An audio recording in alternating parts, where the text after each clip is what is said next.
Hello students. तो हम राजेश जोशी द्वारा रचित कविता बच्चे काम पर जा रहे हैं ये पढ़ रहे थे।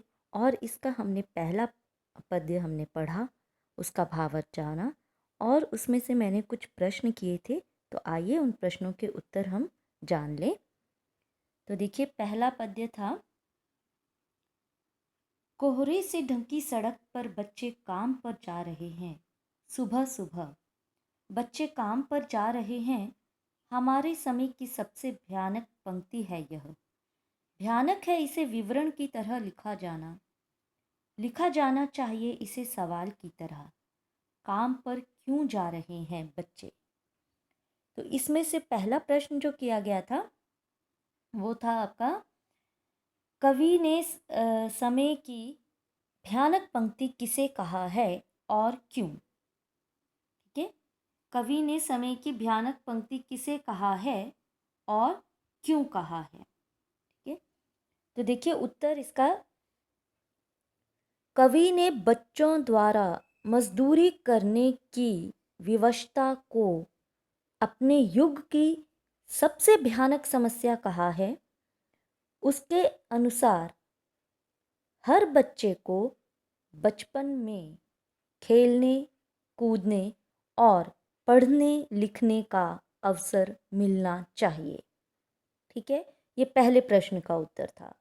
दूसरा प्रश्न इसमें से किया गया था, विवरण की तरह लिखे जाने को भयानक क्यों माना गया है?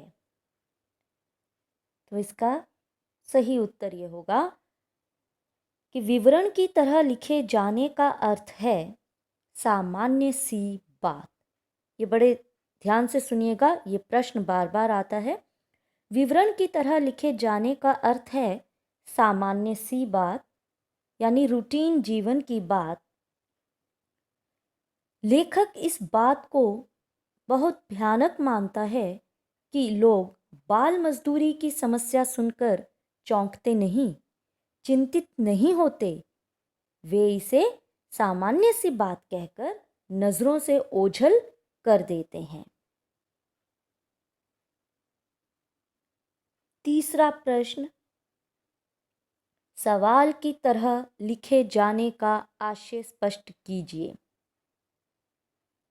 तो इसका सही उत्तर ये होगा कि सवाल की तरह लिखे जाने का आशय है समस्या की गहराई में जाना, उसके कारणों को जानना तथा समाधान के उपाय करना।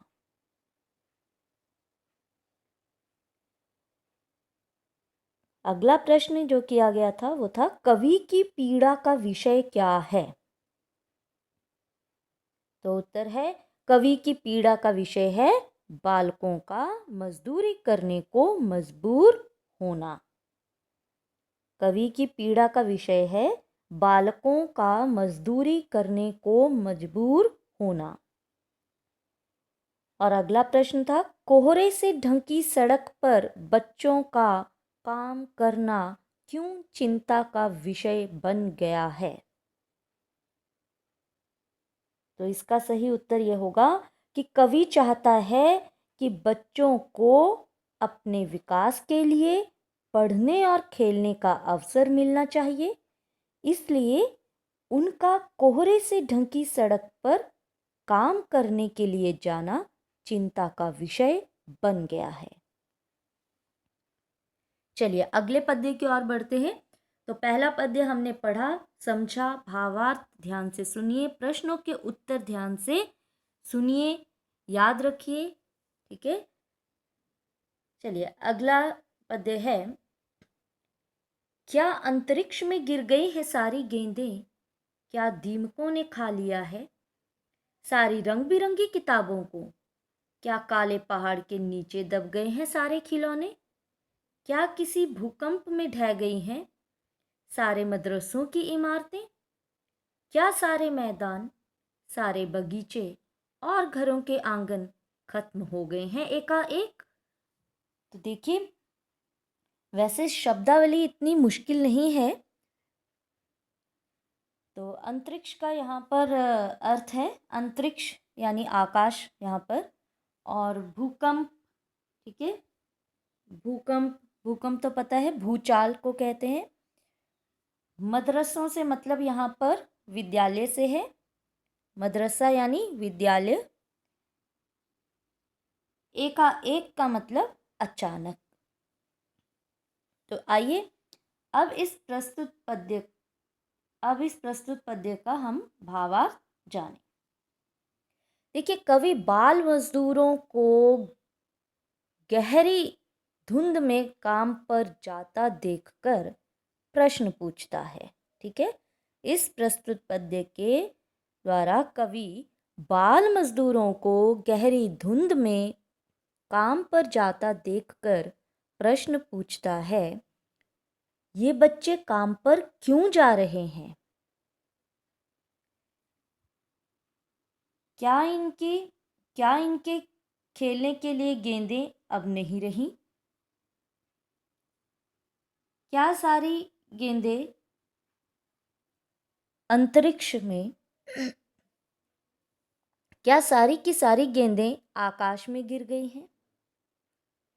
क्या इनके लिए रंगीन किताबें नष्ट हो गई हैं? ये प्रश्न ही पूछ रहा है ना सारे। क्या इनकी रंग बिरंगी किताबें नष्ट हो गई हैं? क्या उन्हें दीमकों ने खा लिया है?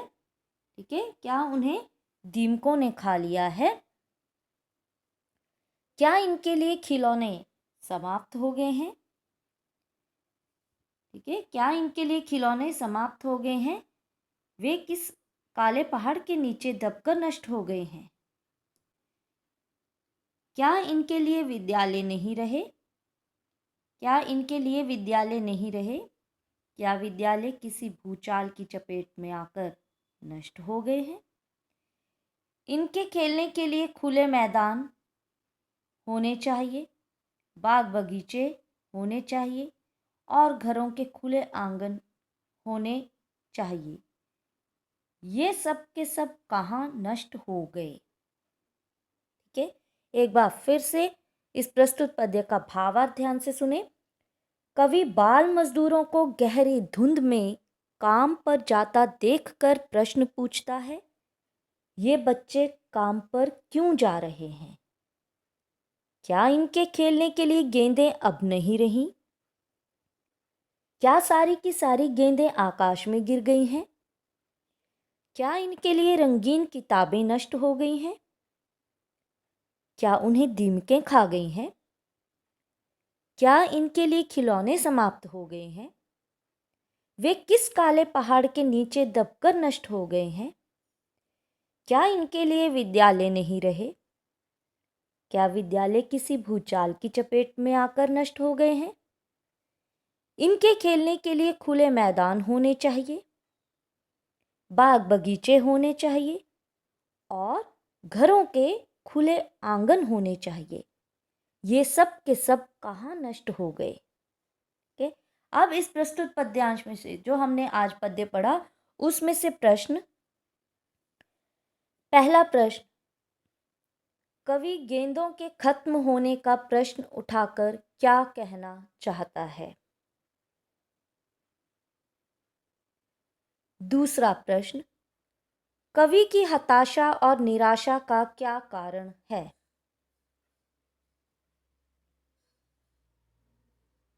तीसरा प्रश्न, कवि रंगीन किताबें, गेंदें, खिलौने, मदरसे, मैदान, बगीचे, आंगन क्यों चाहता है? अगला प्रश्न है, मदरसों से क्या आशय है? और अगला प्रश्न है, काले पहाड़ किसके प्रतीक हैं? तो ये 5 प्रश्न इस प्रस्तुत पद्यांश में से किए गए हैं। तो आप ध्यान से भावार्थ सुनेंगे और इन प्रश्नों को सुनेंगे, फिर इनके उत्तर आप ढूंढेंगे और अगले वीडियो में हम इन प्रश्नों के उत्तर के साथ प्रस्तुत होंगे। और आपने पिछला जो हमने पद्य पढ़ाया है उन प्रश्नों के उत्तर को भी बिल्कुल ध्यान से सुनकर उनको याद रखना है। ठीक है, और अगले जो पद्य के प्रश्न पूछे हैं उनके उत्तर आपने ढूंढने हैं, ये आपका काम है। ठीक है, तो मिलते हैं अगले वीडियो में। Till then bye and thank you.